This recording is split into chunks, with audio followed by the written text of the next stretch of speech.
everybody? Beto CPD Water Polo Club back here with you guys for week 2 of our dry land workout. I'm doing this on behalf of all you guys that are stuck at home, just like the rest of us. Hopefully this ends sooner than later, but we know as of today that we definitely got at least another 30 days of this. So hopefully you guys find these exercises useful, and hopefully you do them correctly. Today's exercise, or this week's exercise, we're going to be focusing on using these cords. They're called StretchCordz, right? Strength and conditioning cords. There's different versions of them. These happen to be my favorite kind. There's different thicknesses that can make it easier or more difficult for you. I find the medium one is the best one for high school athletes, and me being an older semi-athlete, maybe. I think these are the best ones. I think these are the best ones for you guys to be using.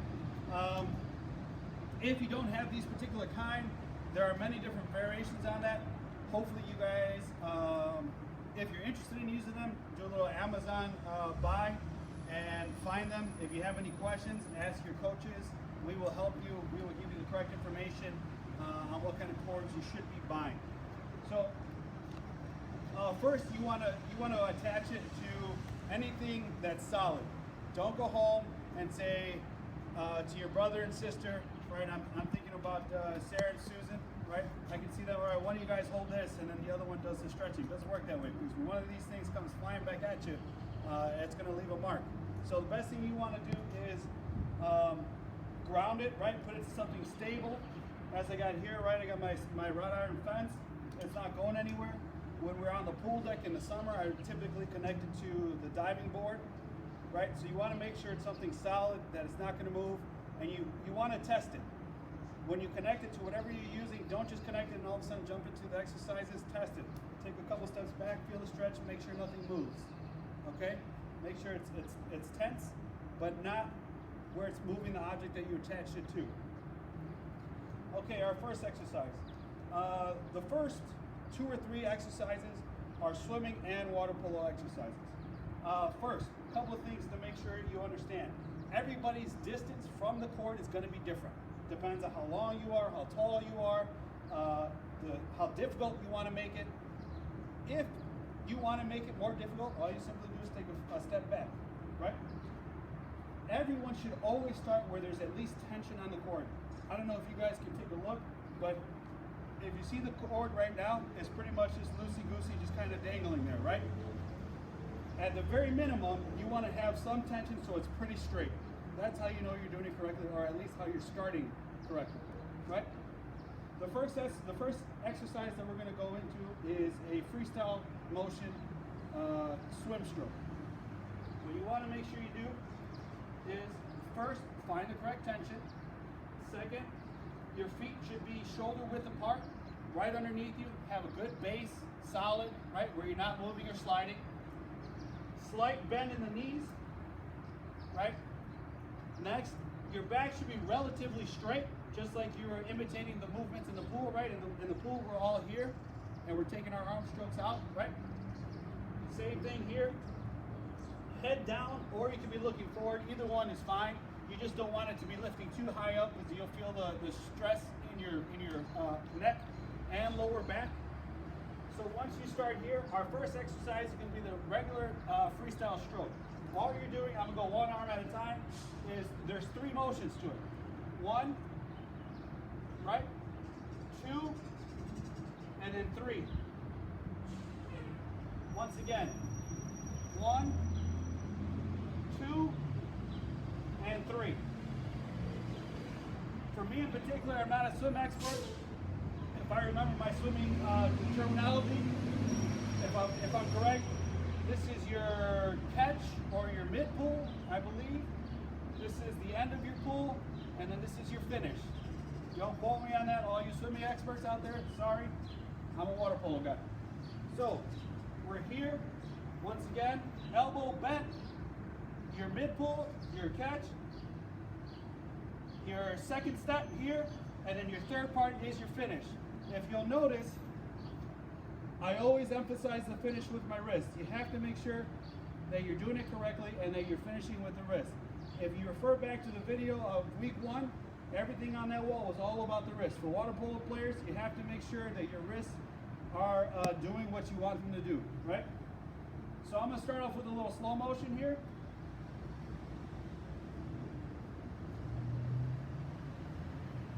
If you notice, my head is down, but I can also do it with my eyes looking up. Just don't overstretch it. If you take a look at the cords constantly have tension on them. Not too much, but just enough for me. Once again, if you want to make it more difficult, you just take a little slight step back, more tension, stronger pull, harder pull, much harder that way. What I would recommend that you go either by time or by straight sets. For me personally, the first one is the best one. I would recommend for beginners, you go 30 seconds on, 30 seconds off. I would do that 5 times. For people who are intermediate, I would recommend about 40 seconds on, 20 seconds off. And for those of you that are experts out there, the highest I would go is about 50 seconds on, 10 seconds off, all times 5. If you're doing these correctly, after your first round, you should be drenched. This is a workout. Doesn't look like much, but it is. Our second exercise. Our second exercise is pretty much a butterfly pull, right? So instead of going one arm at a time, like we were doing with our freestyle pull, right? Either with our head down or with our head up. This time around, what we're going to do is our butterfly pull. So we're here. Here's your first step, your second, and then your third. You finish, right? So once again, tension on the cord, your mid pull, your catch, your finish with the wrist, right? They still have the same steps. 1, 2, and then 3 finish with the wrist. So I'm going to go with a higher pace on this one. For all of you that are beginning, I would recommend that you first take your time and master this, taking your time. Do not go into it. This does have to do with some technical skills. You do have to make sure you're doing it correctly. So, putting up some speed, I move a little bit further back just to create a little bit more tension on the cords. You're here, knees bent, feet shoulder width apart, and then you start rolling. Once again, I recommend you do this with time. Make sure you look at my elbows and my finish. I try to always finish with my wrist coming up, my palms coming up. For the beginners, I would say 30 seconds on, 30 seconds off, times 5. For our intermediate, 40 seconds on, 20 seconds off, times 5. And then our experts, or very advanced, right, 50 seconds on, 10 seconds off. Now, for both of those exercises, I'm going to show you the wrong thing to do, the most common mistakes. First, when you're doing the freestyle, the most common mistake is for you not to have enough tension on the cord. Where you're here, and then you're going here, and it's all loosey-goosey. Once again, the first step is to make sure you have tension on the cord and that you're ready to go. Right? Proper positioning. Number 2, the second most common mistake. The second most common mistake is your back. You should not be here just coming straight armed. That's not correct. You're trying to imitate yourself being in the pool as much as possible and then getting your strokes in. Third common mistake, I showed it earlier, is having a straight arm or straight elbow. Your elbows should not be locked. When you swim, your elbows are never locked, always a slight bend. Same thing here. You're trying to replicate that motion because we're not in the pool. So, you know you're doing it wrong if you're here and then you're coming like this. It's pretty easy to see. My arms are straight, my elbows are locked.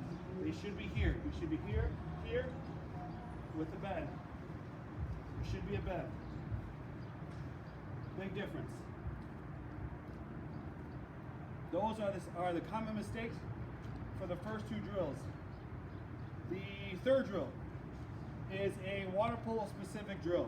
So you're going to switch. You want to make sure you hold on to your left-handed cord, and then you're going to be here with your right-handed cord, just like the video of week 1. If you start off with your right arm, you want to make sure your left foot is in front of you and your right foot is slightly behind you. I'm here. If you'll notice, look at my elbow.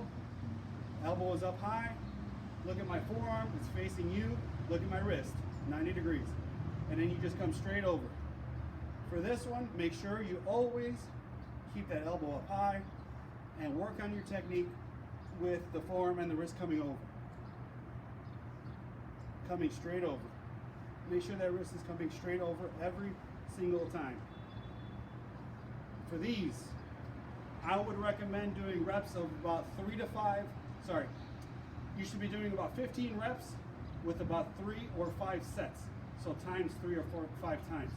Then you switch. Notice I still have my right handle. I'm holding onto it next to my hip here. I switch my footing. My right foot is in front of me. My left foot is behind me. Then we're here, elbow up high, forearm facing you, wrist 90 degrees, and then coming straight over. Once again, up, coming straight over. Make sure you get that elbow up high, and then that wrist snaps forward, coming to you. Coming straight over. Once again, you're trying to get about 15 reps and about 3 to 5 sets of each one. All you do is simply switch, go back to your right, and then come over. Don't worry about doing this fast. This is not something that's done for speed. This is something that's done for strength and something that you need to make sure you're doing correctly technique-wise. Because if you don't do it correctly technique-wise, you have a strong likelihood of hurting yourself. And I'm about to show you the 3 common mistakes with doing this. First common mistake, just like the first one. I don't know if you can see, loosey-goosey doesn't work. You gotta have tension on the cords to make sure you're doing it right. Now for this, obviously you can't see it because I'm facing forward just like you guys would be, and it's behind you just like you guys would be. So you just have to feel the tension in your hand and your arm. Back here, you know there's no tension. I'm right next to it. Move up, feel the tension, then bring it up high, and then work. Second common mistake. The second common mistake is to not think about the technique. You will hurt yourself if you're here and you're throwing on the side. You will hurt yourself if you're coming on the side and then over. You will hurt yourself if you're just coming straight to the side here. And you'll feel it right here. You will feel it in your rotator cuff. You have to make sure you're working on technique. Just like in the first video, technique. Elbow up, ear level, eye level. Forearm facing forward, hand 90 degrees holding that pizza box, right? And then come straight over with the finish of the wrist. Same thing when you go to your left side. That elbow has to be up, that forearm has to be facing forward, then that wrist 90 degrees, come all the way over and finish. The third mistake is to over-rotate. The third and last final common mistake is if I'm here and then you do over-rotation, if you can see this cord is now on my neck, it shouldn't be like that. It should be here. It should be right over your shoulder. Once again, if I'm doing it from the left side, elbow up here, and I over-rotate, that cord is on my neck. You know you're doing it wrong. That cord should be coming straight over your shoulder. If you can see it on me right now, that cord is coming straight over my shoulder. This is incorrect right now, what I'm about to show you. This is the over-rotation.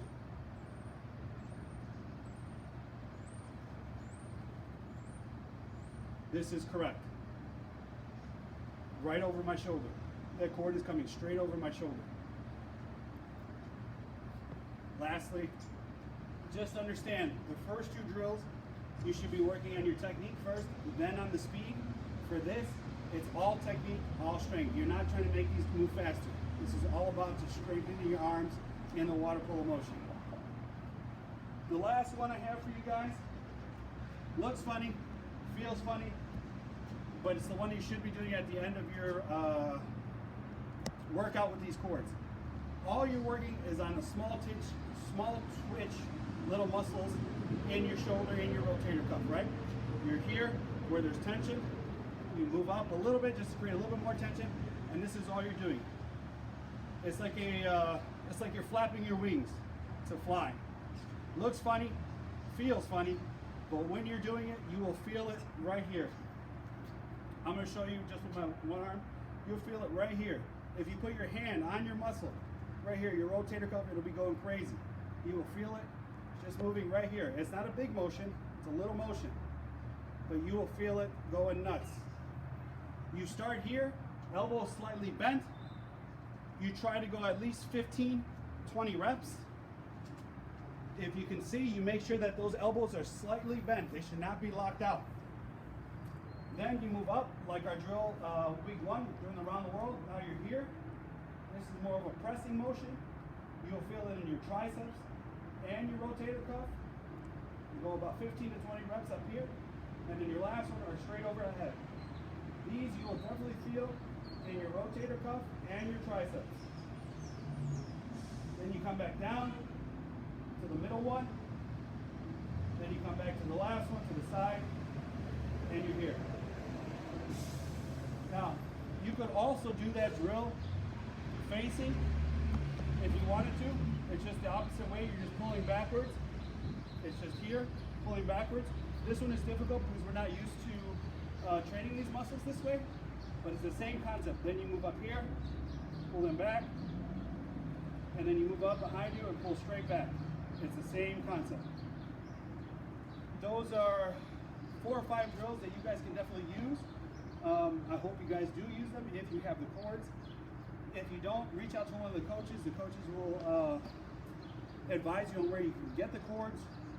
Lastly, make sure that you guys are working on technique with all of these. If you are not paying attention, you can hurt yourself. Okay? So that's the official disclaimer. Make sure you guys are paying attention, not goofing around, and taking this seriously, and paying attention to your technique in order to straighten your shoulders. This is week 2. Beto signing off. See you guys.